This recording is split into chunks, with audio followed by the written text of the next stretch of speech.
ప్రియమైన సహోదరి సహోదరులకు రూత్ ప్రేయర్ ఫెలోషిప్ ద్వారా దేవుడు ఈ దినమిస్తున్న వాగ్దానము యెషయా గ్రంథంలోని 35వ అధ్యాయము 10వ వచనము. యెహోవా విమోచించిన వారు పాటల పాడుచు తిరిగి సియోనుకు వచ్చెదరు, వారి తలల మీద నిత్యానందముండును. సియోను అనగా దేవుడు నివసించే స్థలము అని అర్థమండి. మరి మనము దేవుని చేత విమోచించబడినటువంటి వారముగా, క్రీస్తును తెలుసుకున్న వారముగా, మన శరీరమే ఆయన దేవాలయముగా ఉంది. సియోను అనగా దేవుడు నివసించే స్థలం అన్నాం కదా. మనలో దేవుడు నివసిస్తున్నారు కనుక మనమే ఆయన ఆలయముగా ఉన్నాము.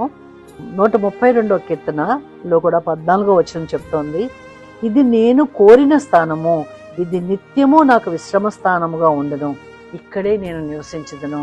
ఆయన నివసిస్తున్న స్థలములో ఎటువంటి కొదువ ఉండదు కదండి. అందుకే 15వ వచనంలో అంటున్నారు, దాని ఆహారమును నేను నిండార్లుగా దీవించెదను, దానిలోని బీదలను ఆహారముతో తృప్తిపరచెదను. దేవుడు మనల్ని అన్ని విషయాలలోనూ తృప్తిగా జీవించేలాగా చేస్తారని ఈ దినం దేవుడు వాగ్దానం చేస్తున్నారండి. మన జీవితంలో దేవుని యొక్క ఉద్దేశం నెరవేర్చబడును గాక.